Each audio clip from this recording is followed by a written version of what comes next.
तो homies blue lock chapter 323 आ चुका है और मैं आ चुका हूँ तुम्हें मैच की अपडेट्स देने। चैप्टर शुरू होता है, हम देखते हैं कि बॉल इसागी के पास और वो काउंटर अटैक करने को तैयार है। इसागी नाइजीरिया के मिडफील्डर्स को पास करता हुआ जा रहा था। ग्रीन बोलता है, क्या तुम में इतना ही दम है नाइजीरिया?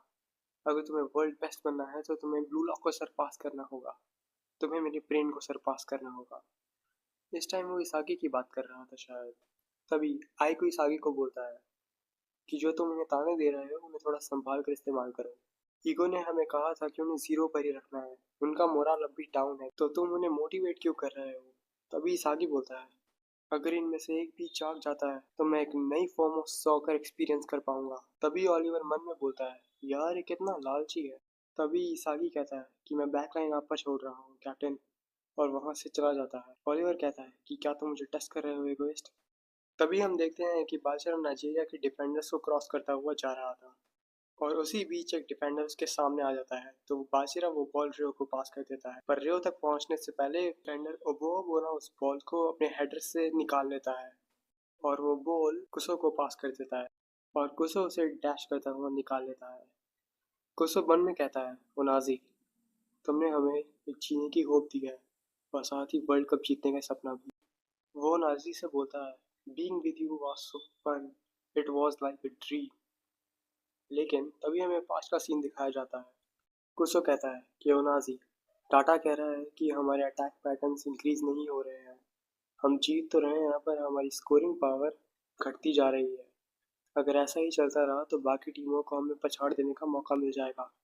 और कोच ने भी कहा था कि अच्छा होगा हम तुम्हें फिनिशर बनाना छोड़ दें और किसी दूसरे प्लेयर को ले आए ताकि वो तुम्हें फ्रंट लाइन में हेल्प कर सके। मुनाजी कहता है, पर क्या इससे हमारा साथ खेलने का वक्त कम नहीं हो जाएगा? तुम्हारा, बेलो का, ओबो का। कुसो कहता है, हाँ, पर हमें इसके लिए फाइट करनी होगी एक दूसरे में। और वैसे भी स्टार्टिंग लाइनअप के लिए हमेशा ऐसा होता ही है। अच्छा होगा हम इस चीज़ को एक्सेप्ट कर लें और आगे बढ़ जाएं। तभी ओनाजी कहता है, बिल्कुल नहीं। ओनाजी कहता है, मैं खेलना ही नहीं चाहता अगर मैं तुम्हारे साथ नहीं खेल पाऊंगा। जब मैं अकेला था तब तुम लोगों ने मुझे बचाया। तुम लोगों ने मुझे अपने पास रखा और तब हमने साथ मिलकर ये सपना देखा था कि हम साथ खेलेंगे और साथ ये वर्ल्ड कप जीतेंगे। हम अपने मेथड चेंज नहीं करेंगे। हमें और प्लेयर्स की ज़रूरत नहीं है और वैसे भी मैं यहाँ हूँ ना। तभी हम मैच पर आते हैं। कुसो कहता है, उस टाइम मैं नाजी की बातों से सेटिस्फाई हो गया था और इससे पहले कि मुझे पता चले हमारा ड्रीम वर्ल्ड कप जीतने से ज़्यादा साथ रहना हो चुका था। लेकिन अब ब्लू लॉक ने नहीं, इसागी योइची ने हमें एक्सपोज कर दिया है। तभी ओनाजी कहता है कुसो को, पास। तभी कुसो कहता है, एज यू विश।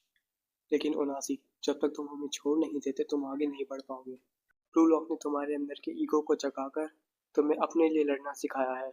तुम्हें अपने अंदर की क्यूरोसिटी को चेस करना होगा। तभी हम देखते हैं कि कुसो ब्लू लॉक के डिफेंडर से पास करता हुआ निकल जाता है। वो राइची से बढ़ता है। ओनाजी कहता है, लेकिन फिर भी, आई wanna C when you take on the world. My shining hope, let me see you reach the world with this shot. पाइको कहता है, एक और एगोइस्ट। और होमीज, इसी के साथ हमारा ब्लू लॉक चैप्टर 323 खत्म होता है। पर्सनली मुझे लगता है कि नाइजीरिया ब्लू लॉक का कुछ नहीं बिगाड़ पाएगी। और वैसे भी तुम देखो, ओनाजी के सामने कौन खड़ा है? क्या तुम उसका नाम भूल गए? ओलिवर आइकू। तो ये थी मेरी थ्योरी। तुम कमेंट सेक्शन में बताना तुम्हारा इस बारे में क्या ख्याल है और हम मिलते हैं अगले चैप्टर में। तब तक के लिए सिया।